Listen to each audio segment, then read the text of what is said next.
The world has changed. America has changed.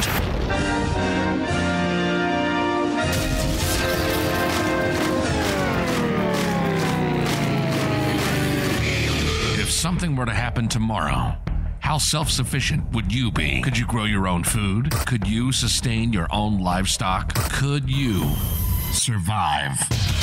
This is the WeGrowOurs show with Nick and Don. Nick and Don talk about everything from politics to planting. They cover techniques, methods, and tips on how to not only survive, but thrive. Visit the website at WeGrowOurs.com. Lock and load. This is the WeGrowOurs show. Get your grow on.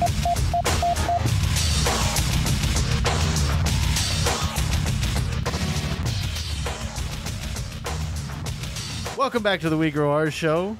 You always make me jump out of my chair when you do that. It's become a new hobby of mine. You think you're all sly, gonna take a puff on your whatever that thing is, your lightsaber of vaporization. I have not been smoking now for almost 9 months, I think. Yeah? Yeah, and it's thanks to the e-cigs, and I know it's still kind of I still get some nicotine. I'm almost completely off the nicotine, and then I'll be off of the whole thing altogether. So I'm not saying that you should use those to quit smoking or they're healthy or anything else. But go visit Bud Out e-cigs. They got me off of it, and they've been a friend of the show for a long time. There you go. We'll make that the shout out of the week. There you go.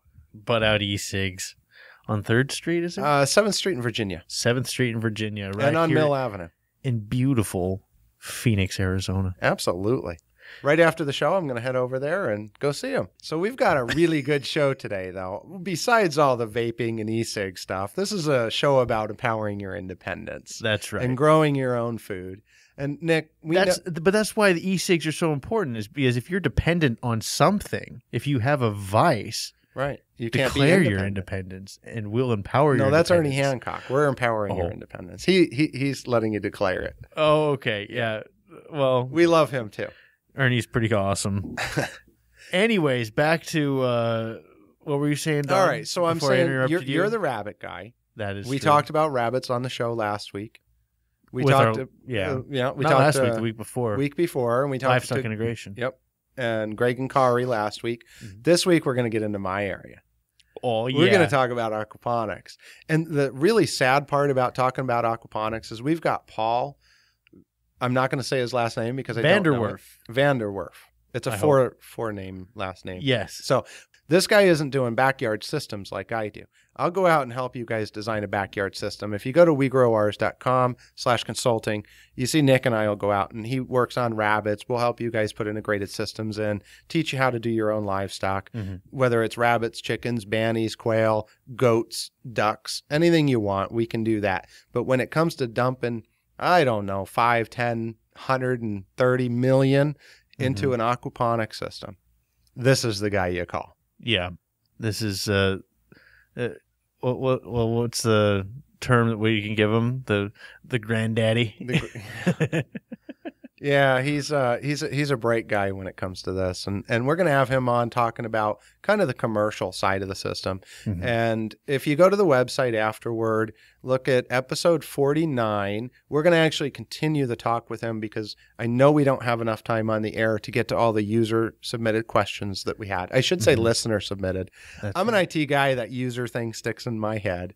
So we're going to have him answer that afterward. If you guys are interested in that, head over to the website, check it out there as well. And if you've got questions that you want to ask for the next show or future shows or show ideas, you can go to WeGrowOurs.com/ask-us. You can record them, be on the air with us anytime. You don't have to even be live. You can always call into the KFNX studios and ask us questions. Or you can just write us an email and leave your name off of it if you so desire. You want to be all incognito. Incognito. So I've got a pressing question that I've asked all of our aquaponics people. I've got to find out if it's possible to integrate rabbits into aquaponics. You don't want to integrate rabbits. You want to integrate rabbit poop. Well, I think it'd be cute to have them swimming around in their own little swimming pool. I'm sure the rabbits would love that. A few of them do. I've never seen one swim. There's a YouTube video of this one rabbit that always jumps into the pool and swims around. You know, speaking of jumping into pools, we have a little duck pond our goat jumped. We had baby goats. Oh. They're about 2 weeks old now. And the goat looked at it and said, I wonder what that is. And he jumped in. Awesome. He was Freak him out. happy. It was awesome. He bounced around that yard for half an hour afterward. So part of the joy of raising your own livestock is you get to see these little baby animals. I got to admit, they are cute. Oh, man. There's nothing cuter than a little baby goat. Just... Yeah, but my wife banded them today, so I left. Oh. That means castrated. Oh. Yeah. No, not cat. It's just It's a rubber band. a little green Cheerio thing. Yeah, a little green Cheerio thing. Yeah. Yeah. That's a sad day. We did Like that I said, I laughed. I said, I'm leaving for work. You go ahead and have fun with that. Yeah. And she said something to me about being good. I don't know what it was, but, I figure I better listen at this She's point. got the expander in her hand and just looking at you with an evil grin. That's right. So inappropriate for radio, aren't we? Well, we didn't actually say Now the board operator's shaking now. Yeah, exactly. Be on your guard. So this is the We Grow Ours show. We talk about empowering your independence. We're on the radio every week. KFNX 1100 Independent Talk Radio. It's Independent Talk Radio, KFNX 1100 AM. Well, aren't you just They quick said we and- had to look at the thing and read it that way. Oh, well, I did look at that way, and I started in the middle and went around a little bit. He starts with the big letters. Well, come on. You put those ones in red. They're going to come up first. Those are important letters. That's right. So Sundays from 1 to 2. Sundays from 1 to 2. If you're listening now, if you're on the website and you're in Phoenix, next time you're rolling through on Sunday, tune in. So let's get into aquaponics a little bit before we have Paul on, because I do want to touch a little bit. We talked about what aquaponics was about 2 weeks ago. So aquaponics is taking fish, using their waste, turning it into nitrates, and feeding your plants with it. Right. Is that the simplest form? Is that how you would explain it to somebody who didn't know what aquaponics was? I'd say it's soilless garden that self-waters. Nice. And uses fish. Exactly. And you don't have to fertilize it because the fish poop in the system, and all you're doing is filtering fish water and growing plants out of it. Yeah, most backyard systems that we're looking at and that we install use media or a raft system or a hybrid thereof. So we're filtering the fish water with the media, and we're cleaning that water to go back into the fish tank. So it's what we call a closed loop system, and it allows you to grow.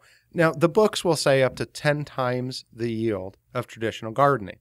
I don't subscribe to that philosophy because I don't have a perfect greenhouse all the time. We live in Arizona. It's hot, it's cold, the temperatures change. All of that stuff happens. So I tell people that if you get 2 to 3 times the yield of a traditional soil garden, you're doing wonders. And with this system, not only can we get veggies out of it, but just like with rabbits, we get protein out of it in the form of fish. So I harvested about 200 pounds of fish this year, tilapia, in it's a 12 by 24 foot small greenhouse. And it did not take much work at all. In fact, I told Paul a story that we went in the other day. I had kind of ripped everything apart and never really, I'm a little lazy sometimes, so it never got everything put back together. Walked out there, there's 2 fish left in the system, my breeders. I walk out there, I've got cauliflower, I've got tomatoes, I've got peppers and mint and basil and all of this stuff growing. And the only thing I've done is turn the hose on for a half an hour about every 2.5 weeks just to put some water in the system when I can hear it gurgling. I hadn't even walked in the greenhouse. I was just going by ear. So it's a phenomenal system. And when you pair it with something like rabbits for an additional source of protein, you've got something that works. Yep. I'm like, yep. Rabbits, they're the answer to everything. That's the way I roll. Like, oh, you don't like fish? We'll just put rabbits in that system. Call it Aeroponics. Yeah, and we talked to Paul a little bit about that too. And some people say, oh, you can't do that, but he's saying, heck, go for it. Yeah, I'm gonna too. As long as you do it right. Well, I guess that's the problem is how do you know when you haven't done it right? Go get your chemistry kit, test if you've got some salmonella in your water. E. coli. Yeah. That'd be great. All right. So I've done most of the talking this segment, so I'll take everybody out. So when we get back, we've got Paul Vanderwork. I think that's what he said. It was okay to call him that because I can't pronounce his last name.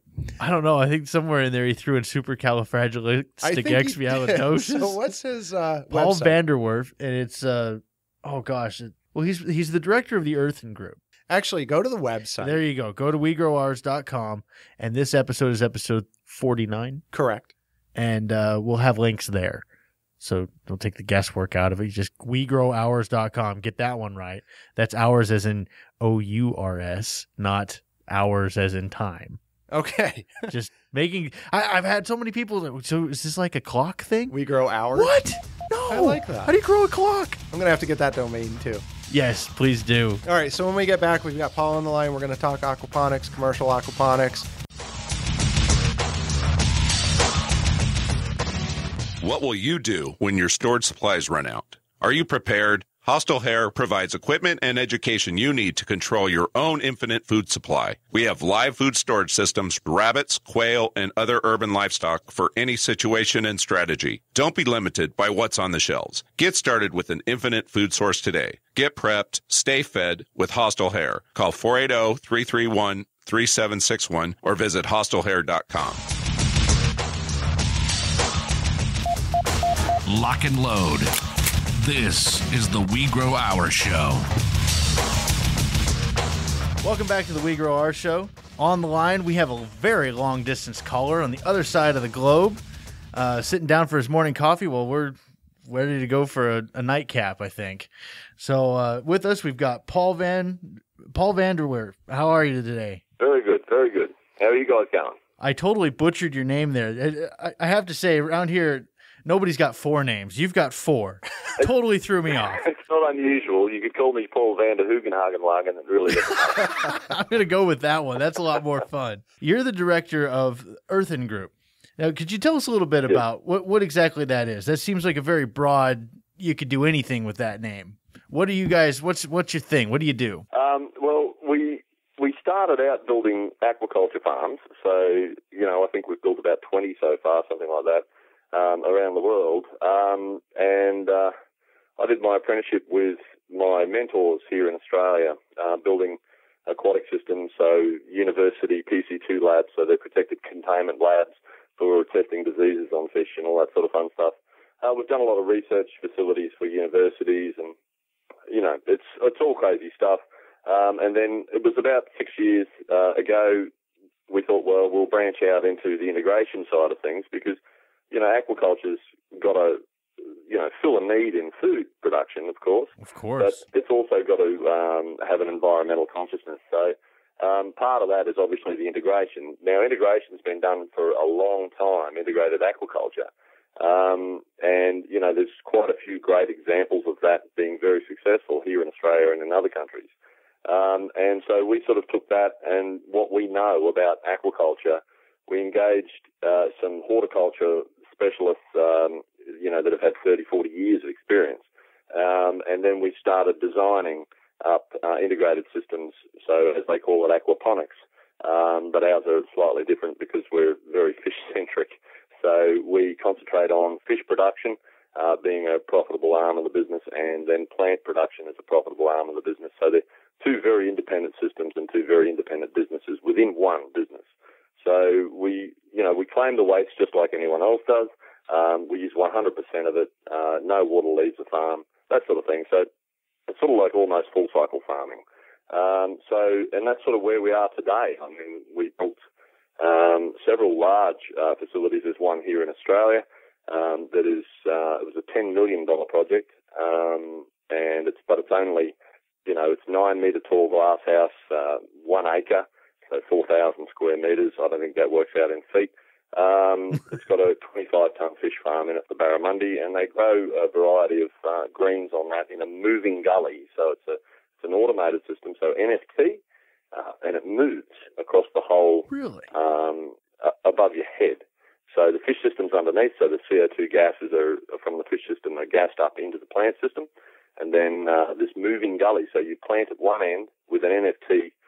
Length of NFT, they plant seedlings out in that, and then it slowly moves across the length, and it's something like 100-odd metres across the greenhouse. And then as it moves, the space between the NFT gets bigger to allow for the plant growth. It's a very tricky little setup.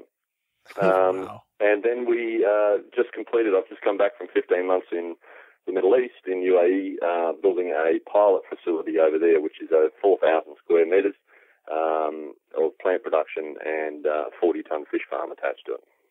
And that's sort of where we are today. Well, Paul, I think that just goes to show you're the real deal here. Yeah. So, I thought I was cool with my 600-gallon system in my backyard. Oh, you are cool, Rick. I've been checking that out. You guys are crazy. One of you two are doing rabbits or something. Yeah, that's we both got rabbits, but we've that's kind of my deal. I'm the mass murder of the cute and fluffy. And I'm trying to figure out a way to integrate them into the aquaponics system a little bit more. So, that's easy enough. Just take their poop and do what you will with it, and then introduce it to your plant system. Very easy to do. Really?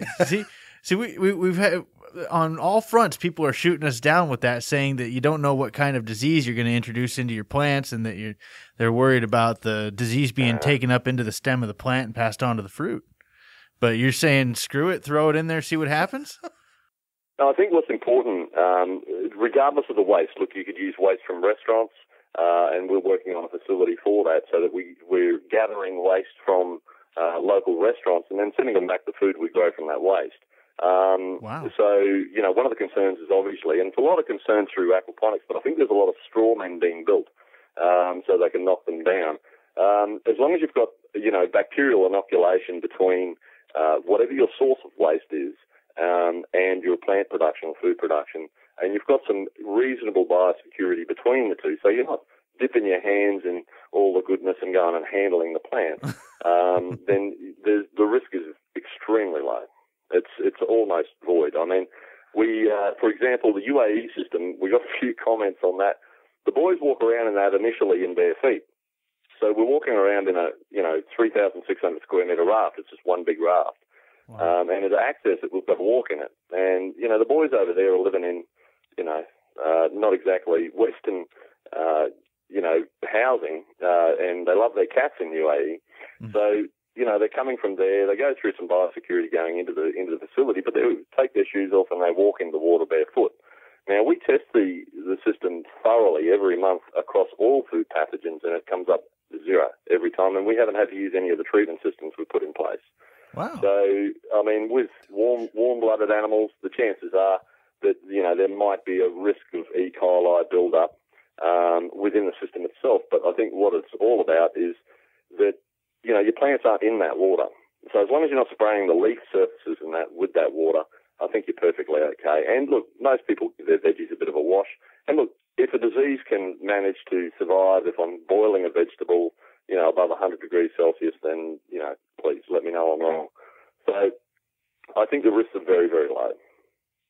So, Paul, let me wow. I think you got my wheels are turning here. I'm thinking this is going to happen here pretty quick now. Yeah, and part of that, I think, is you're working with such large systems that the dilution factors are huge. When we're working in our 600-gallon backyard system, we have to be a little bit more careful combining all of this stuff. But as you said, as long as we do it in moderation and we're careful about how much we add, I think it's very feasible, which is why we've been working on it. I agree, but a point about your dilution factor is really only about time. So while I might have 1 million litres in my raft, I'm applying nutrient every day, and that's going to build and build and build. It just takes longer time for that facility to come up to speed in terms of nutrient or pathogen, whatever it might be. It just takes a longer time. Yours just takes a shorter time, so it becomes irrelevant the amount of water you've got. But think about it. I mean, one of the trouble in UAE is the soil over there just isn't worth farming in, so they really load that soil up with things like camel crap and all sorts of warm-blooded animal crap, chicken crap, you name it.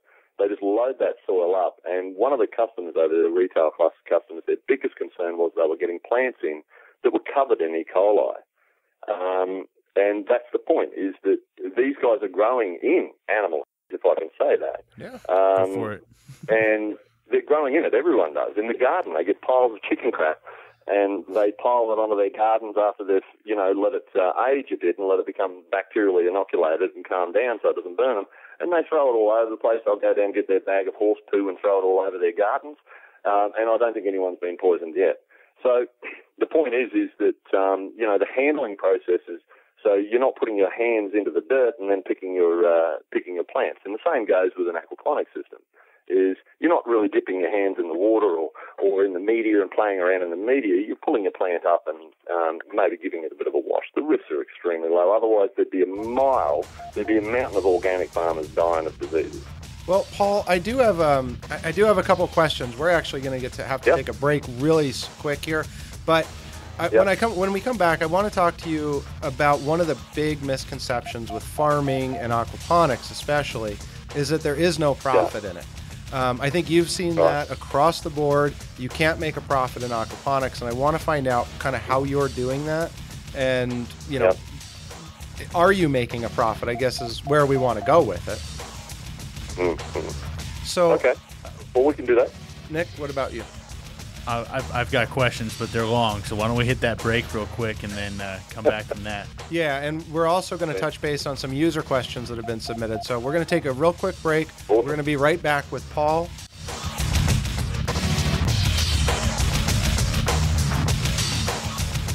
Welcome back to the WeGrowOurs show. If you're just tuning in, we have Paul Vanderwork with us. He's the director of the Earthen Group, and he's explaining how to make a buck in aquaponics. So, yeah, Paul, let's see. How do you address those people that say aquaponics or any kind of small farming anymore you can't make $1 with? Yeah, look, it's an excellent question, and it's a very difficult one to answer because it's very much market specific. So what I might do, say, here that would be profitable, if I took that somewhere else, it might not be profitable. So it's really about their market research. I think one of the major problems with startups in any business, really, it doesn't matter what widget you're selling, startups aren't doing their planning properly to identify a market need or a market problem and then addressing that. In small farms, the need for that is so high because you're not dealing in a commodity item. So, I mean, in really large farms where you're just pushing out volumes at low margins, these small farms need very niche markets, and it needs a story. It needs a point of difference why would I buy your lettuce that's growing on fish poo where I can buy a hydroponic lettuce? What's the difference? It's about serviceability, servicing those small markets. So making a profit can be very, very difficult in any farming. This isn't unique to aquaponics. It's in any farming, hydroponics, fish farming, and it comes down to you get to a point where you've got a small farm. It might be, say, 500 square metres, which is probably, I would say, a really good place to be. I see a lot of farms that are around about that, they're 100 square metres, 250 square metres, or 2,000 square foot, or whatever it might be. And you'll find these guys need to expand pretty quickly because they either have to grow a lot of variety and sell small volumes of it, or if they try for one or two crops, they end up with just not enough to service the marketplace. So it's a very, very complex question that's not so easily answered in one go. Another example is we're working on an aid project in Indonesia. Now, their profitability is, growing your own food and surviving. That's profitable to them. And if you have enough to barter for, the things that you don't grow locally, you're making a profit. So in a Western country, though, we couldn't take what we do in Indonesia, for example, and apply that to America. It wouldn't work. So it's very market specific. And the scales, as you're rolling out your scales, you might start at, say, 500 square metres. And then your labour's fine. That's a family farm operation. 2-3 people can run that okay. And then once you step up into a larger sort of more commodity trading, then, you need to start employing people, and the scale needs to jump really big. It needs to jump right up into the hectare, 10,000 square metre mark. So I think it's more about the planning of their farms before they build them, and, doing their market research and their feasibility studies to make sure they can make coin. The other flip side of it is that everyone's, tends to over-exaggerate what they think they can get. They might talk to a restaurant and they might say, oh, gee, I'll pay $3 for that lettuce. Where when it comes to actually paying that money, they won't. And they won't buy very big volumes. An example is, say, UAE, for example, we got excellent money for kale. We were growing basil. There's no market for that, or very little market. Mint is saturated in the market at very low cost. You're talking about 30 cents a bunch. And so we grew kale, which is not a Middle East diet. It's a Western diet. So the expats in UAE were buying this through the high-end retail chains, and we were selling that directly to the retail chains at 35 dirhams, so around about $10 a kilo, which is a lot better. Say California, a lot of the kale comes out of there, and it's sitting at $6 a kilo. So, it depends on your market a lot, and a lot of the research that you do, and you've got to be realistic about the prices you'll get, and realistic about the cost that's going to, the cost of goods sold. I guess the old phrase of under promise and over deliver is applicable even when you're talking to yourself, right? Oh, absolutely. And look, the best thing you can possibly do, because, look, I've been running business all my life, and when you're doing a startup, you're passionate about it, and that's the sort of thing that you need. You need that dedication, you need the commitment, and you need that passion to drive you on, because the bucks don't come very quickly, and you need something to keep you going. So, but because you're so passionate about it, you tend to have your blinders on. You think, this is a wonderful idea. I have people coming to me, like one in Pakistan, for example, came to me, I want to do aquaponics. Fantastic. Why is always the question. Why aquaponics? Oh, because, it's environmentally lovely and all this sort of thing. I said, yeah, but does it make you money in your region? So I went to Pakistan to check out his farm, and he had a big pawpaw farm, and he had a lot of cattle, and his parents were in steel. So they had a fair bit of coin, a fair bit of money, and this young fellow, he wanted to go for it. And then we went through the logistics of it and said, well, you've got no fingerling access for your fish, very limited fingerling access. You don't have your fish food access. You have very poor electricity, so we designed up workarounds on using biogas from for energy from cow crap. So, and that was a wonderful exercise. Anaerobic but at digestion. the end of the day, we came to yeah, that's it. So at the end of the day, the decision was made, then don't do aquaponics, because the fish market, look, everyone's got a pond in their backyard that's full of catfish. That don't require a lot of care, except for throwing a bucket of scraps in there every now and then. So there was no real market. There's no real supply chain, which is important. And so the decision was made that he should just do hydroponics, but if he wants the organic stamp, then try to use even the cow crap and mineralize that for his nutrient.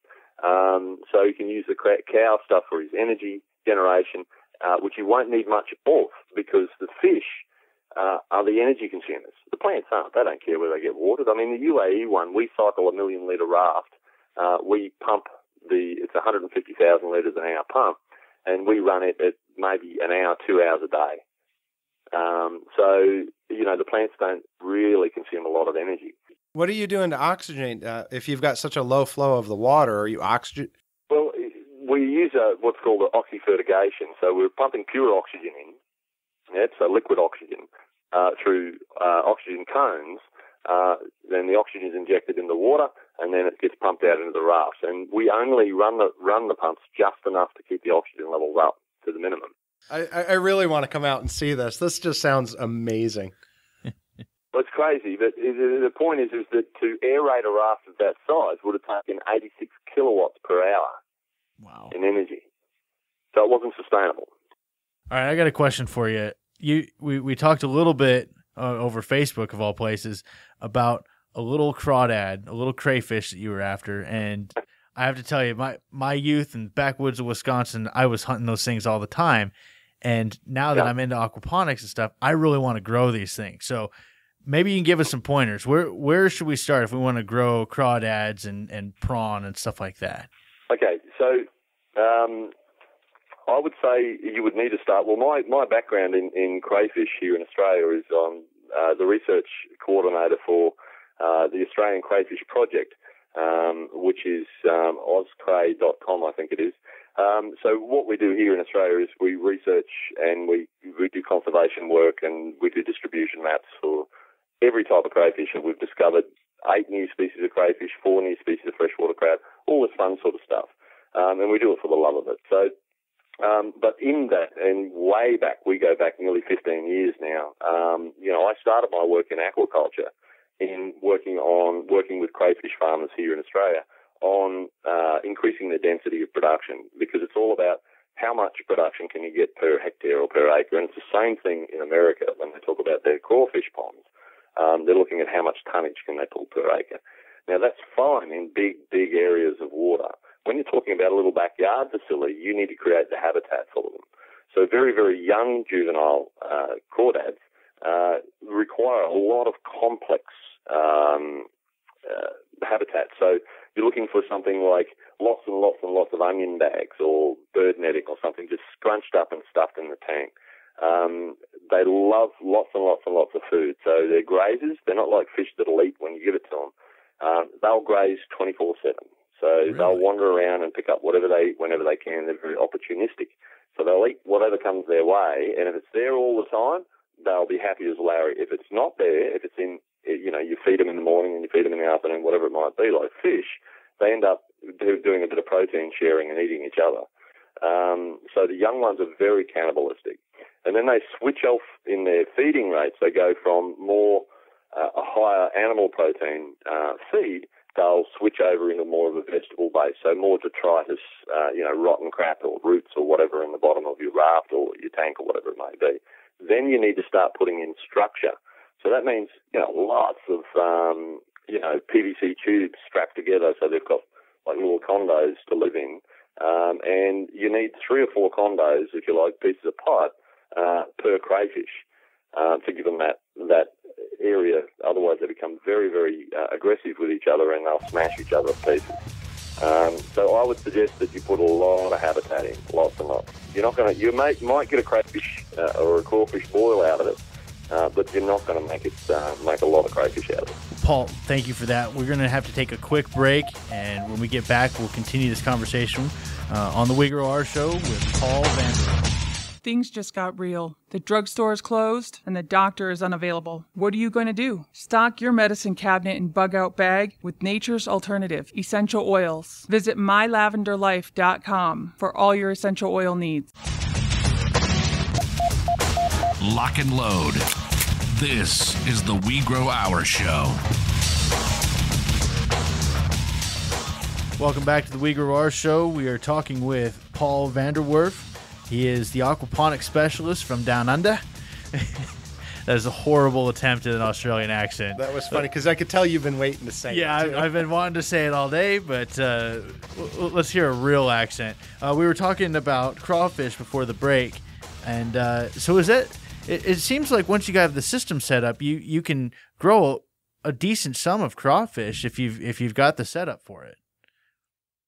Yeah, if you've got the setup for it, absolutely. I mean, but you've got to provide the habitat, which causes some problems with your water flow and your filtration and that sort of thing. I mean, we did some trials with putting crayfish underneath our rafts in aquaponics. So we did a side-by-side controlled test on it, and we grew basil in both of these big rafts, and we put red claw crayfish, which is an Australian crayfish, and here's a bit of Australian for you, Cherax quadricarinatus. And we put these under there and we grew the two. And what we found was we had slightly better growth in the ones with the crayfish. And also what was happening was the crayfish were pruning the roots underneath as the roots come down. And we ended up with a lot more finer roots, which I think contributed to the better growth, which was interesting. I mean, people get concerned about roots being smashed by by fish or anything you put in there. The crayfish certainly trimmed off a lot of the dead roots and the detritus and stuff like that. But what happened was we ended up with very fat roots instead of long, thin, dangly ones. We ended up with very short, stout, fat, hairy roots, and that seemed to improve the growth. So I just want to make sure I understand, Paul, with the raft system and in commercial aquaponics, that's kind of all you use. You're actually putting the crawfish directly underneath the raft so they can get to the roots. Yes. Nice. Okay. I just wanted to make sure I got that. Yeah, because that was my, I guess not my concern, but an inquiry I'm glad that we made is how much of an impact on the ability to grow actual plants are these things going to have? It sounds like they're helpful, if anything else. Yeah, I mean, the limiting factor for crayfish is obviously density. And if they're attacking each other, if there's not enough food, as I said before, then you end up with a fair few problems in terms of them eating each other, especially when they molt and they're all soft and chewy. But in a raft environment, as long as you don't get silly with your stocking density, and the crayfish will certainly sort that out for you, then there's no detriment to the plants at all. So how are you taking the solids that are produced by the crayfish and making sure that they're not suffocating the roots? Oh, well, they don't produce enough solids to worry about it. Okay. I mean, really? Crayfish have what's like their stomach is a big grinder, yeah? So it's, if you can imagine a grinder, like a big funnel with lots of gears in it, and you drop something in there and it just macerates anything you put in there. It's sort of like one of those sink grinders. You put your scraps in the sink grinder and it macerates them, or a sink macerator, I think they call it. Very much like that. So the solids that come out of the crayfish themselves are quite fine. And we've never had any issue with any solids building up on the root systems at all. Man, I'm almost thinking that I need to go crayfish instead of fish, just because I know that the crayfish will handle a lot higher temperature or a lot lower temperature than what the tilapia did in my backyard. I killed all mine at 55 degrees. It was poor planning on my part. I mean, look, you could put the crayfish in the raft yourself and save yourself a tank, and save yourself a hell of a lot of energy, because the crayfish don't really need a lot of carry-on. They still like all the dissolved oxygen and all that, but you don't need to move the water around so much. So you can put them in underneath if you like, but you've also got to watch that you're not really sort of applying a decent feed rate to those crayfish to get your plant growth as well. So there's a bit of a trade-off. If you just have crayfish, you've still got to have some input of something. And it doesn't really matter what it is, whether it's your kitchen scraps macerated and you pour that in, whatever it is, it doesn't really matter as long as there's some input into the system so that it generates the nutrient you need. So it's as simple as having a raft and possibly a tank, if you like, and a little pump to circulate it every now and then. And, you can get your veggie scraps and put them in the blender and blend them up into juice, add a bit of water and make sure she's nice and juicy, and just pour it in. Even if you pour it in through a sock just to get the heavier solids out, if you like, or just leave the solids in there. Won't bother them.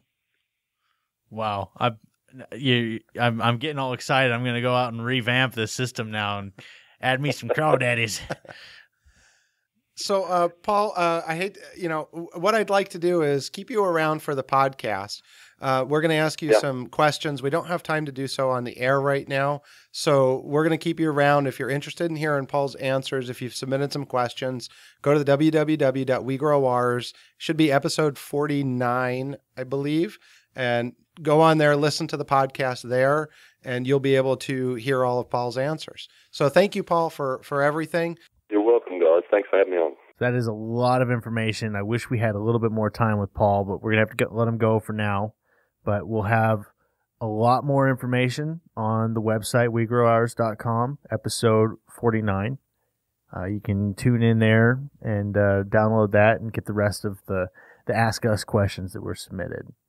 Yeah, Paul's going to talk a little bit about he's actually coming to Austin, Texas. Mm-hmm. So go to facebook.com/WeGrowOurs, go friend us, or follow us on Twitter, twitter.com/WeGrowOurs or @WeGrowOurs, because we're going to follow that, and he's going to let us know when he's going to be in Austin, Texas. So we're going to post that information there for anybody that's interested in some real commercial training. If you guys are interested in doing a commercial system, it's actually not something Nick and I would venture into. But we do backyard systems, and if you've got someone who wants to do a commercial system or you're in there, we know the guys to call. So give us a ring. We'll help you out. You can go to WeGrowOurs.com/askus, use it as a contact page, and we'll help you out, point you in the right direction there as well. You keep saying that we know the guys to call, but we pretty much are the guys to call when it comes to a lot of this stuff. Yeah. But when we do have issues, because everybody knows we've got issues, we have resources. So I just wanted to reiterate, we're not just the directors. No. I've been raising animals since I could walk. I've been in animal husbandry forever. Yes. So by forever, I mean almost 30 years now. So I know my way around a barnyard, and I know my way around a backyard when it comes to rabbits and stuff. Absolutely. But I do have my mentors. And just like Paul said, he's a pretty big fish, but he's done a lot of bag work. He's been working under mentors for his whole life, and now he's getting the $10 million gigs. Yeah, and he's still talking to the mentors for the $100 million gigs. Yeah, and so if any of you would like to start up a $10 million rabbitry, I think I'm ready. Yeah, I think, that's a different story. I was talking about aquaponics there, but yeah. Rabbits, the math is a little bit easier. The systems are a little bit easier to put in. Somebody comes to me with $10 million, they're getting a hell of a rabbitry. Absolutely. So let's recap what Paul had to teach us. All right. I'll let you handle this one since you're Captain Aquaponics over here. I was looking at you. I want to know what you learned from the segment. What did I learn? Well, Australians are cool, for one. I gotta admit, that was true. I've never met one that I didn't like. I mean, they're all just way easygoing, chill. I'm thinking about moving there. My wife's got... They have a problem with raising rabbits there, though. In Australia, they don't let you. Well, in certain parts. Yeah, because they had a big overrun of rabbits. Yeah, back in the 60s, all their crops were decimated by hordes of angry rabbits. Yeah. Or hungry, not angry. They were hangry. My wife's family owns I think it's a few thousand acres in Kununurra, Australia, in Western Australia, I believe is the province. Oh, how neat. Yeah, they grow sandalwood there, and I'm like, what the heck is sandalwood? Apparently it's a parasitic vine that grows up in trees, and then they use it for perfumes. Yeah, it smells really good. Wow. Yeah, I still to this day have never held the sandalwood in my hands. No, and I believe there's rules that you can't have them on the ground. They have to be caged. Gotcha. So, I mean, I'd look into it further, but honestly, I'm not going to be moving to Australia anytime soon. I'm just saying it'd be a nice place. But they visit there about once a year, and the restaurants run very, very slow. Yeah. I mean, it's a 2 to 3 hour just hang out and eat. That sounds fun. Yeah, and the one guy that my wife said that they were running late to the airport, and they were all freaking out. And the driver's like, "Relax, you're on outback time. The plane will be there when you get there." They were like 30 minutes late, and the plane wasn't even thinking about taking off. Nice. So that's what I like about it. Here, it's just all hustle and bustle. And well, what I have noticed is when Whole Foods out here was carrying rabbits, they actually were from Australia. I've seen a lot of rabbits in the store. I think it was Whole Foods that I saw rabbits. Because it might have been I don't know. AJ's one of the Fine grocery Foods store. It might have been AJ's. Is carrying Durham Ranch, which is in Colorado and Wyoming. Nice. Yeah, one of the ones I saw was imported from Australia. In the Mekong and what's Lily's Market in Chandler. I went there and love that place. It was like $7 a pound for rabbit, but I'm looking at this thing thinking, holy freezer burnt. Yeah. And that's what I they'll thought. tell you that. The manager there said they only sell about 10 of them a month. Wow. And I was like, isn't this a big deal over in the Eastern Hemisphere? And he's like, yeah, they eat their rabbit over there, but nobody wants it because it looks like frozen shoe leather. Well, hopefully one of these days Nick will change that out. Yeah. That's right. Get some locally sourced rabbit. That's right. Stuff that's been dead for like maybe 3 days before it hits the shelf instead of 6 months. There you go. All right, so again, it's a WeGrowOurs show. We thank you all for joining us. WeGrowOurs.com/ask us. Any questions, feedback, record your questions. Go to Facebook.com/WeGrowOurs and follow us on there and Twitter, Twitter.com/WeGrowOurs. And always just visit the website, www.WeGrowOurs.com. What will you do when your stored supplies run out? Are you prepared? Hostile Hair provides equipment and education you need to control your own infinite food supply. We have live food storage systems for rabbits, quail, and other urban livestock for any situation and strategy. Don't be limited by what's on the shelves. Get started with an infinite food source today. Get prepped, stay fed with Hostile Hair. Call 480-331-3761 or visit hostilehair.com. We're back on the podcast with Paul. And we've got some user questions for you, Paul, that we're looking at. I'm just going to start out with, kind of all of them. So I don't know where to start because they don't go in any order. Let's see. This could be scary. Yeah, I know. So let's try this. What is the optimum carbon to nitrogen ratio for optimum plant and microbe growth in aquaponics? And what effect does the pH have on nutrient ability to the plants once the right microbes have been established for the nutrient cycling? And that is from Mathis Olson. Trust him to ask something like that. So, I mean, it's an excellent question. Okay, so the first question was, what was it again? Yeah, there was a lot in there, wasn't there? The carbon to nitrogen ratio. Oh, right. The carbon to nitrogen. How technical do you want the answer? Carbon to nitrogen ratio, you could be up at around about 20 to 1 would be a good place to be. So 20 carbon to 1 nitrogen. What it's going, and this is also relative to the pH question and the nutrient dynamics. I'm going to try not to get too wacky here. What's important is the amount of energy within the system. And when we talk about energy, it's the electrons within the system. Yeah. So you've got electron acceptors and electron donors. So when you're working in an oxidized system, which is lots and lots and lots of oxygen, the electron pressure is pretty low. Yeah. So your carbon in the system doesn't have a lot of play when you're up in that higher end of the deal. But if you're running in a lower sort of what would you call it, a reductive state, so that means a lower oxygen, or more relative is a redox reading. So when you're in that lower state, the carbon plays a really big role as one of the donors. So moving the electrons around between it. So it's about energy. So the simple answer to that question is 20 to 1 is good, carbon and nitrogen. And in the pH, what effect it has, look, again, we're back to the energy. If you've got the right electron in the right amount of electron pressure in the system itself, then your pH will have very little effect on it. It has a slight effect on the redox reading. So as your redox goes up, and your pH goes up with it. So the pH, the hydroponic pH readings aren't accurate. So when you're talking about a hydroponic reading, the pH, the scales they use to say here nutrient gets locked out and here it's free. It's really about that availability of those either electron donors or electron acceptors. It's only slightly controlled by pH because it's an organic system. It's not an inorganic system. They behave very differently.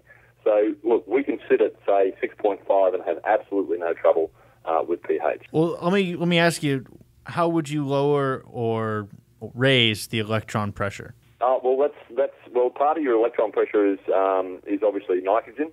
So that's one of your limiting nutrients in your organic system. So you've got your electron acceptors are in order of importance would be, say, oxygen being the first and primary. The second is nitrate, and then we get into the things like iron oxides, manganese oxides, and then down into sulfate. Now these are the electron acceptors. So what happens is as your oxygen gets lower, for example, because it's an electron acceptor, yeah. Mm-hmm. So as your oxygen gets lower in order of importance, nitrate down to sulfate, they start becoming the electron acceptors for the bacterial process.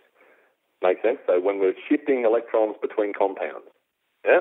Yep. So an example of that is when we go into reductive, if we say nitrate, when we talk about denitrification, I know Matthias wants to know about all that, but when we talk about denitrification, we've got limited oxygen, lots and lots of nitrogen, so we've got all this nitrate. So NO3 is your nitrate, and what happens is it donates its electron, if you like. It doesn't really donate it.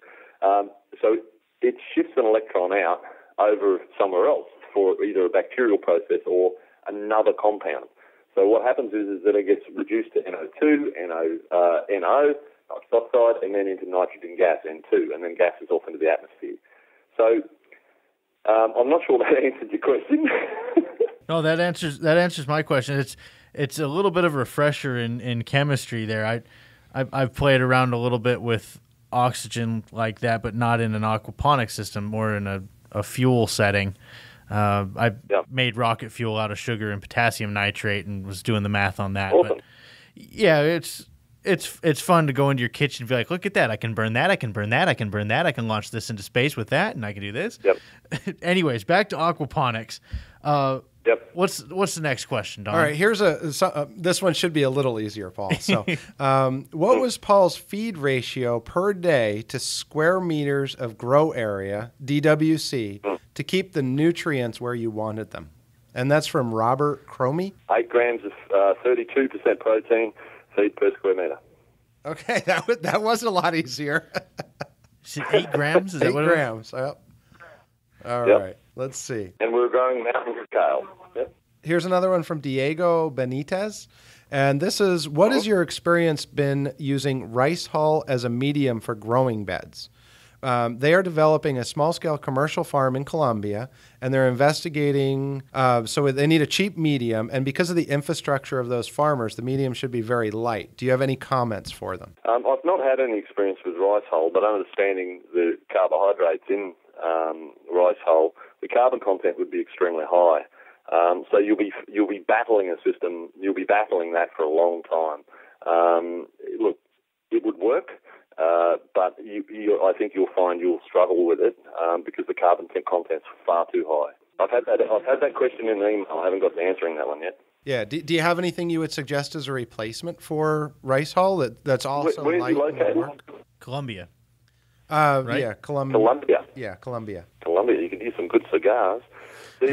Anything that would work. It depends on what he's trying to set up. I mean, if it's just putting them in some kind of media bed and flooding and draining, then, any of that will work. You could even you could go so far as to take dried, palm leaves or any of that sort of gear and run it through a, what do you call those things? You chops up all your wood, you put it in there. Chipper? Wood chipper. But there's got to be better options out there than that. You'll find you're going to end up with a lot of moisture in the system, so you're going to have a lot of fungus problems. You're going to have a lot of dampening off in your young plants. So I think you're sort of setting yourself up for a fair bit of problem there. So if you're going to go that far, then use soil. Well, Paul, I'm wondering if there's any reason that they need to use medium at all. Why can't they just go into rafts? Because even in the larger and the smaller scale systems, you don't need it in the first place. You can go direct rafts. So would that be a solution for them? Well, it could be, but why not use a media like sand or even soil, anything like that? A low clay content soil, or sand would certainly be another option as opposed to some kind of plant-based. Which wouldn't be good. It would be really bad. It would be hard to manage it. Your moisture levels would be far too high in the system for the plants themselves. So I would, if they're looking at some kind of media arrangement, I would probably suggest if they're looking for low cost, I would look at sand. Well, this is, to me, it seems like if you're using rice hulls, you're adding organic material to your aquaponics system. You're adding something that's going to break down over time and basically be a contaminant. Right? Yeah. Am I wrong to assume that? I'd want to put something that was a little bit more inert in there. Well, look, using the organic side of it is fine, but the carbon content within these things, or carbohydrates from an organic chemistry point of view, it's just going to be too hard to grow in. You won't be able to manage it. It's a great electron acceptor, but it's right down on the anaerobic zone, so right down in the reductive area. So after sulfate, then comes CO2. It's a great to reuse items, but I don't think it's going to be very effective to grow in on a mass scale. Wow. Well, Paul, I'm going to tell you, it's been very humbling having you on because after 15 years of doing this, I'm like... Everyone knows all they need to know. It's evident by the thousands and thousands of fantastic odd systems here. There, I consider them odd. But I've built them with soil in them. We've done them with raft. We've done them with every kind of possible media you could think of, and just stick to some basic principles, and it works fine. At a commercial level, it's a completely different game. Yeah, and I think most of our listeners are on that backyard type system that's not real big, and frankly, they're looking to supplement their food in case of, a disaster or they lose their job or something like that. Yeah, it's fantastic. I encourage it. We do it here at home. We just made up a fantastic basil and parsley pesto last night and put it on some wonderful pasta. So, everyone should do it. Grow their own food. I think it's fantastic. And really, it's not that complex. You can take what you learn or what you know in a commercial environment and build a backyard system easily. I built a small one here for home, and I was away for 7 months last time. And my wife and children ran it, and they never changed any water. They never cleaned any of the filters out. They never did anything to it but put fish feed in and add water. Right. That was it. Right. So a properly designed system, very robust. Yeah. I've actually got a very similar. I pulled mine apart, probably about 4 or 5 months ago to redo it, and I left a couple of grow beds in there and harvested most of the fish. I left 3 fish in it. And I haven't been out there other than to add water to the system. I haven't tested the water or anything. Go out the other day. I've got cauliflower growing. I've got tomatoes growing and basil and mint. And, it was like it was just amazing. And I haven't touched it. So we had grow beds here on the same thing. We had grow beds here that we'd shut down from the fish system because I always separate my systems, fish and plants. And we'd shut it down. And while I was away for 7 months, we never added any water to this plant system. And it's just pea gravel, and it just keeps growing. It doesn't stop. And we haven't added any more nutrient water or anything in it. Yeah. It's got plenty of water sitting in the bottom of these reservoirs, and we don't touch them. There's no cycling of water, nothing. It just sits there in those plants. That's what I love about aquaponics. And I tell people, they're always, I keep reading about this and that and the other thing. And my advice is stop reading about it and go build something and start doing it because it's going to come. Yeah, I mean, that's the fun, Rick. That's what the hobby's about. When you're hobby, it's like, I was explaining the other day to someone. They said, there's all these tinkerers and they like pulling this apart and putting this back together and putting it this way. But that is the fun of it. That is the hobby. I mean, when you've got a hobby like that, like if you've got a train set going around circles, you get a bit bored with that, or a racing track or whatever it might be. You'll want to change it up and put a bridge in here and turn it around there. You want to keep adding to it and changing it and mucking around with it and experimenting. As long as it's growing food, it doesn't matter. Yeah, so one of our listeners is Jonathan. Jonathan, I hope you're listening. Start the dang system and go out and do it. So stop emailing me about whether you should or not and go do it. Don't overthink it. Look, just stick a tank in, stick a bed in, and move some water around. The only thing you've got to be conscious of is the amount of fish you put in. Don't put that many fish in it. Just start out real small. Get a feel for it, get your hands wet. Your plants will grow. It doesn't really matter. Everyone gets focused on all these, nutrient deficiencies and all this sort of stuff. Your plants will grow. They'll be fine. And just get lower fish. Don't go crazy. Don't try to put 60 kilo in a 1,000-litre tank. Just get a few fish. Even if they're goldfish, get the thing going. Get it started. Get a feel for it. Get your hands wet. And then maybe next season you'll put a few more fish as you learn more. Absolutely. No, I love that, Paul. Nick, do you have anything else? We could go all night. I know. Seriously, that, so. I think the next questions are, how do I get my rabbits in there without teaching them how to swim? Well, that's easy. You just put a cage over the top of a mineralisation tank and have them pooping into that, and let that boil away with a mountain of air. You're going to need tons of air in there. Just let it boil away, and then turn your aeration off, skim the nutrient off the top, and then boil it again, as in boil it with air. And then let that settle out and then feed that to your plants. Just don't put it on the leaves. That's actually what we were doing. We actually did. I don't know if you've ever heard. We had a TV show down here called Doomsday Preppers, and it's not quite what it should be, but I'm not going to go there right now. But on that's exactly what we did. We were washing down the waste into a mineralization tank, boiling it, letting it sit, and then slowly draining that into the aquaponics system. And we call that our aeroponics. Yeah. There you go. I mean, if you really get excited about it, loading it up with things like vegetable culture starters, your yeast and things like that, and you can fire them up because a lot of these organic systems need a hell of a lot of enzymes to kick things in. So if you can get those enzymes generated, you'll find the system will go ballistic. Wow. I'm ready to make a system go ballistic. That sounds fun. Also, just the culture starters, like I make what you call an activated sauce, for the barbecue. And I mix up all my ingredients and then without cooking it, and then I add these vegetable culture starters to it and stir them in and then stick it in the cupboard for 5 days and bring it out and then we eat it. And it's got all this white, ugly-looking stuff on it. You just stir that in. It's all this bacteria and fungus. I don't know what it is. But it's excellent. It's never killed us. So they love organics.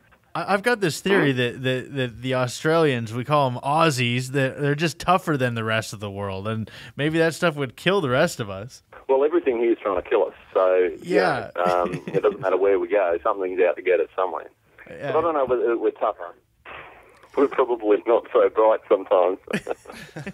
I think I'm over in Austin, Texas, probably July. We haven't firmed the date up yet to do some training on this. So that'll be interesting. It's the first time I've been to America with this aquaponics, if you like. Well, so I'll tell you, I think we're going to rock a few boats. Yeah, and if you make it out to Phoenix, Arizona at all, you're welcome. I'd love to take you out to lunch or dinner. So, well, I'm Phoenix, thinking Arizona. I've got to go to New England. Is that anywhere near there? No, that's kind of the opposite side of the country. yeah, it's up in the New York area, but when you hit Texas, keep us informed because hopefully I'll have my day job gone by then and I'll be able to travel and do whatever. Well, I'll tell you, Austin, Texas is a great city for this too. In fact, we've had some other guests on from Austin they actually eat the insects, and they're growing some different mealworms and things like that. And Austin is one of these cities that's just open to all sorts of things. They've got an open mind. So what are you doing out there and what's going on in Austin that you're going to be training? Well, I'm going to teach people to do what I do. So some guys over there invited me over to do this training or something because I don't usually do training. So we're going to, I think they've sort of felt the need in America that there's a lot of commercial training going on that's, probably not up to par. That's kind of what we're getting. Yeah, so I suppose I'm there, and me coming over will probably rock the boat a bit, which is good. And when I say rock the boat, I mean it should set the expectation of training a lot higher, so that these guys that are training that don't have any real commercial experience in operations or in actual commercial design, the expectation will be a lot higher of them. So, that's not really the agenda, but I think that'll be a bit of collateral damage from it. Well, how do we find out how to get into that training? Yeah. Well, they haven't fixed anything up. I'm expecting to see a final sort of program or at least the second draft or what the program is this week. I don't think it'll be until the first week of August, although I think they're pushing it for that date. So, I don't know. I mean, I'll probably put it up on run it out in my newsletter or put it up on the Facebook or something when we turn down the dates. Maybe we'll have you back on kind of before that to talk about the training once everything is finalized, because I know our listeners would love to do that. I should have a book out before then, I'm hoping. So, yeah. So it's more about boutique farm design, so smaller farms, the actual proper design of fish systems and hydroponic systems and integration. So I'm hoping to have a book out for that, and then I've got an online training, which the book is the reference material for. So that I'm hoping to have all that sort of put to bed by then. There's been too many people asking me to come to America and too many people asking me to write up training programs for them. So I've been writing 3 books, but I just don't have the time. Well, and that's what I've seen. I've been doing backyard systems for, like I said, 10 years now, out there kind of designing and putting them in. We're using mostly media-based systems, some hybrid systems, some things like that. But as far as the commercial end goes, there really are no sustainable aquaponic farms out in America that I've been aware of yet that aren't also doing the training and having people come on tours, which is a part of it. But I really don't see a large-scale aquaponic system that's making any money here yet. Yeah, but what happens there might be one in Canada soon. So, but what happens in, to these businesses that have built their model around having training and tours and that attached to their business when, the market becomes saturated? Well, and the problem is they're not lasting. I mean, there's a few of them, there's I don't want to, I guess I can mention names, is a really good example. And that's their whole business model. They're selling food too, and they go to the farmers markets, but it's hard out here to compete. And that's what I tell people that are doing it in their backyard, and they say, oh, we want to feed 6 people. I said, well, then you need to design a system to grow a crop that's really needed in your area and sell a lot of it to gain the money to get or barter for the other food you need, because it's not a sustainable, thing out here yet. It's pretty tough unless you go really large scale. So look, you can do the niche market arrangement, but your designs need to be done properly, and your feasibility needs to be done properly. There's a lot of talk around these low density fish systems, and look, it costs, in terms of sustainability, it costs 20 times more to produce the nitrogen from the fish than it does just to go and buy a bag of calcium nitrate. So per kilo, it's 20 times more expensive. So you cannot compete with that kind of price unless your fish are making money. Right. So, and that's the crux of it, that these low density systems, there's low skills in aquaculture. So tilapia are the fish of choice. It's running out at a couple of dollars a pound. And it's just got no value. And even if you're growing small, the other side of the coin is that to sell fish, the regulations are a lot more tougher than not selling a few veggies at the local market. So these businesses are not set up properly, as proper agriculture businesses. They're just set up as a showroom, I would expect. And no offense to the guys having a good go at it, but the reality is they are so far from a realistic agriculture business that it's not funny. I mean, even if it's a boutique farm with a bit of agro-tourism, that's fine.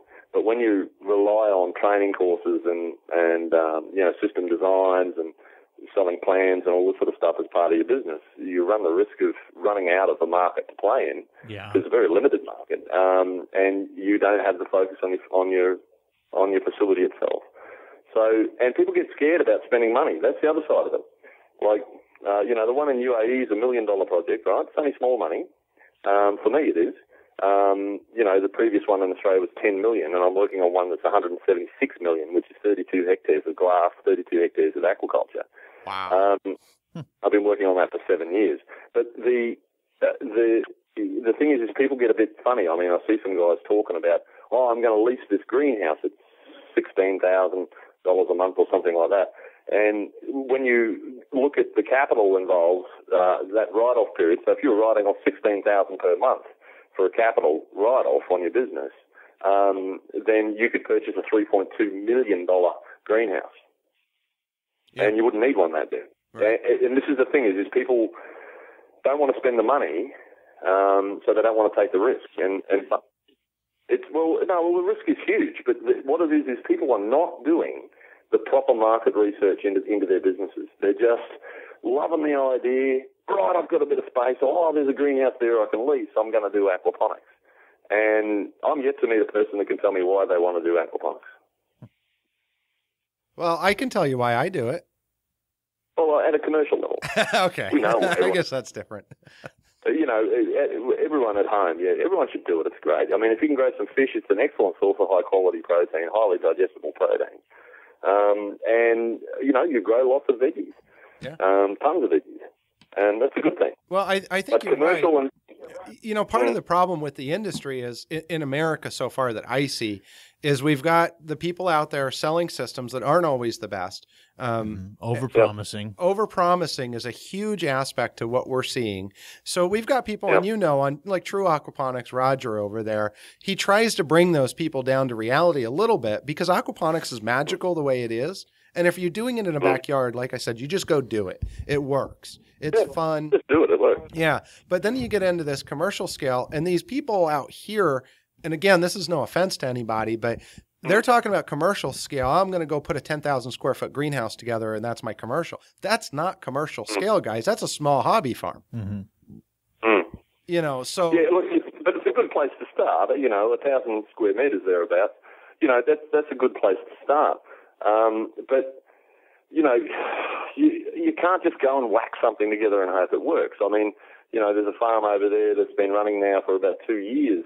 And they've just discovered that their aeration isn't good enough because their biomass of their fish has come up. And because of the way they've designed it, they've gone, we'll just put bigger pumps in. But now their filters are limiting their flow. So the whole system needs to change. Right. And you can't afford that kind of capital. So later in the business, and this is where people come unstuck. I think the biggest failure outside of their market research is cash flow. Well, that's across the board for any business in the U.S. 80% of all small businesses fail in the first 3 years, and generally that's related to capital. So, yeah. Yeah, and the harder part with aquaponics is that people build small systems with the going, well, this is what I can afford, and what I'm going to do is I'm going to scale it up later. But the problem is you might as well borrow or whatever you beg, borrow, or steal the money to build your bigger system now. And the way I approach design is, I say, look, build your fish system to what your market will support. Yeah. And then put on a plant system that your market will support now, what your market penetration is. But it means that if your fish system design, so the UAE one's got capacity for 60 tonne of fish. They're running it at 20. Yeah. So when they want to expand and they have a better grasp of the market or better penetration in the market, and they negotiate their sales or contracts with their retailers or whatever it might be, what happens is they can just chuck on another 4,000 square metres of greenhouse and not change the fish system at all. All they need to do is increase the fish, which is you can do every 6 weeks. So, so your whole production comes right up, but you spent the capital because, say, a drum filter, for example, the difference between, say, a 20-tonne and a 40-tonne fish farm on a drum filter is like $6,000-7,000. And on a $1 million spend, $6,000-7,000 pocket change. Right. In your capital, it makes no difference to your business. It's not going to have an impact on your, so it's not going to have an impact on your cash flow through your write-off. So when you're depreciating your equipment and materials, it's not, $7,000 is going to make a big difference. So, the businesses are very complex, and I see a lot of inexperienced people out there. They read a few things, they read a few little books about gardening or something, and, they build a little system at home, and suddenly they're a consultant in a commercial arena.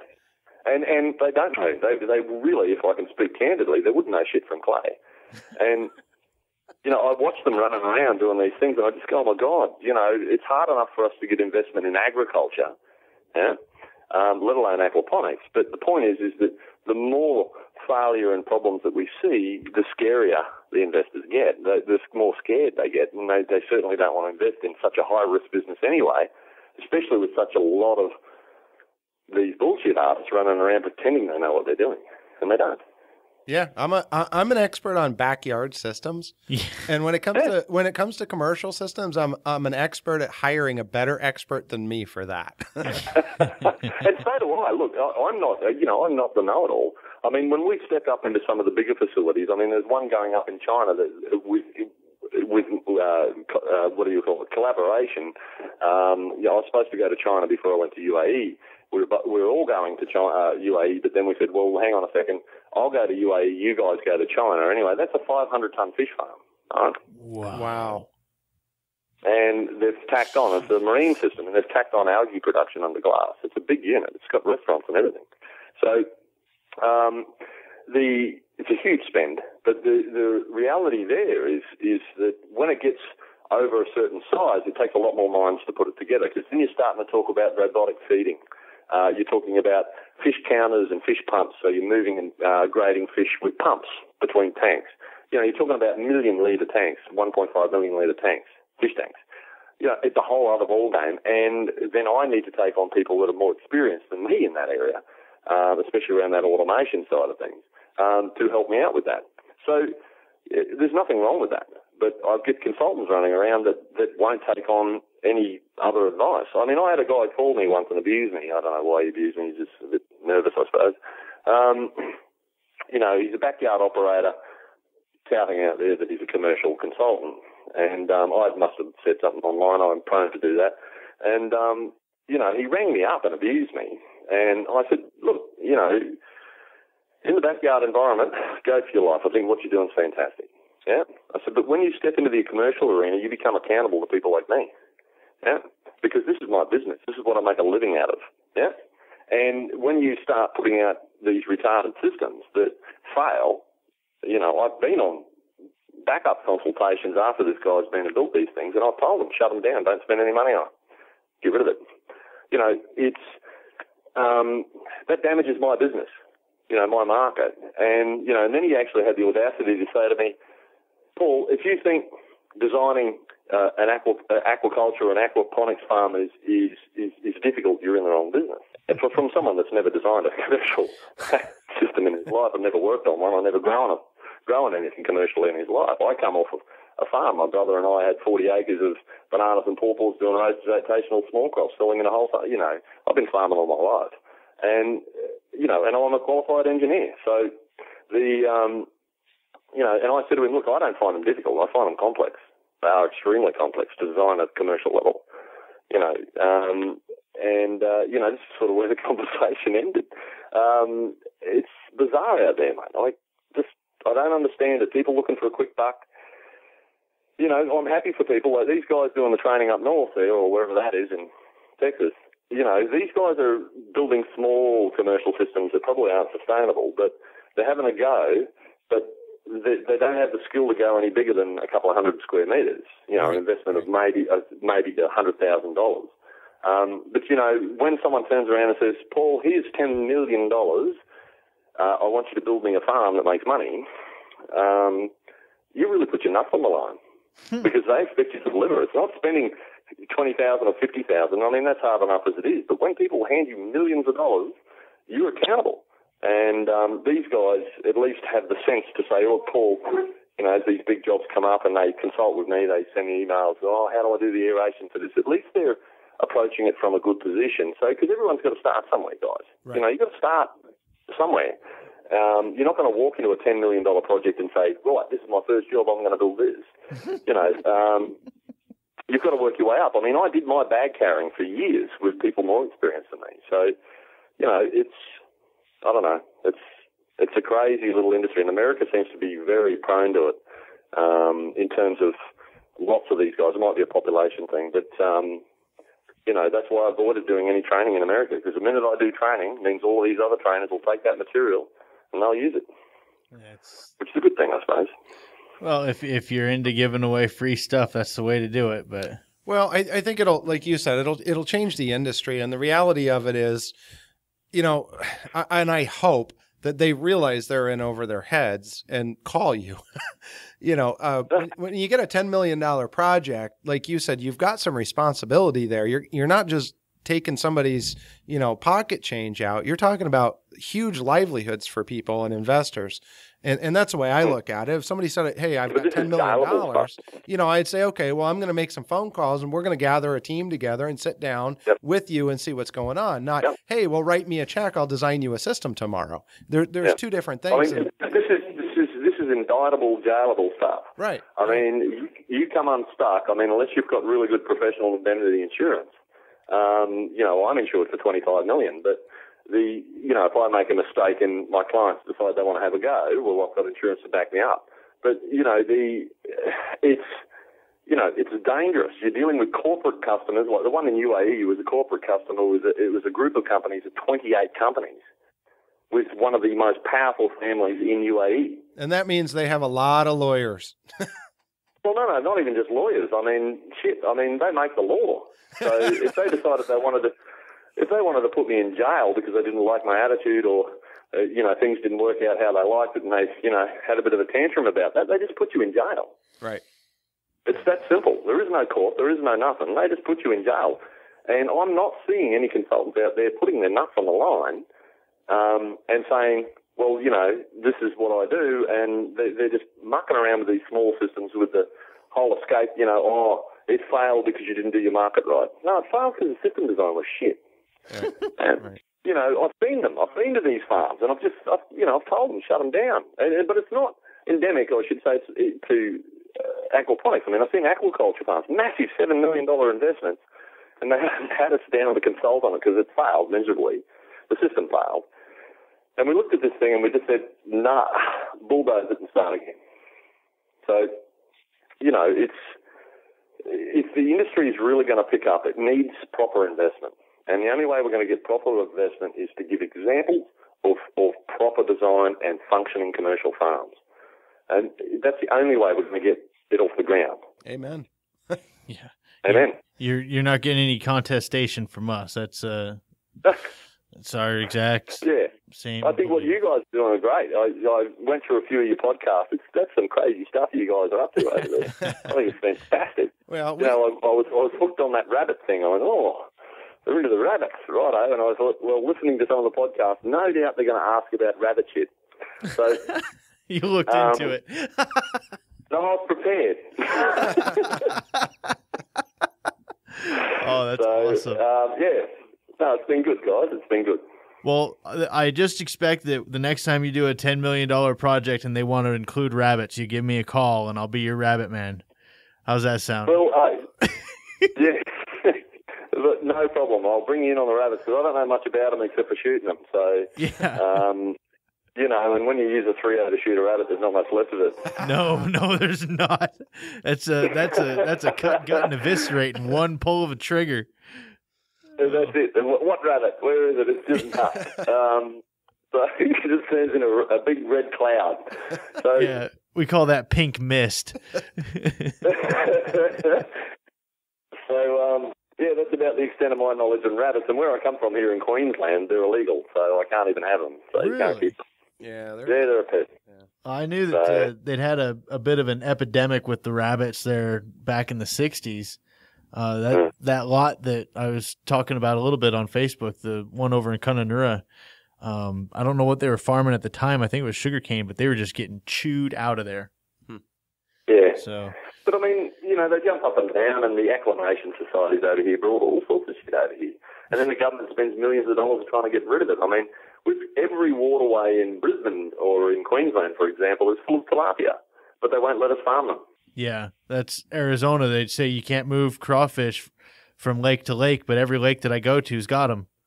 So it's illegal to transport for that. You guys have a crayfish plague over there. It's very endemic to those Procambarus species that you have over there.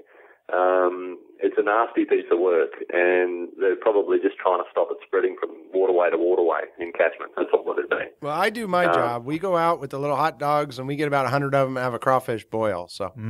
Oh, happy days. Happy days.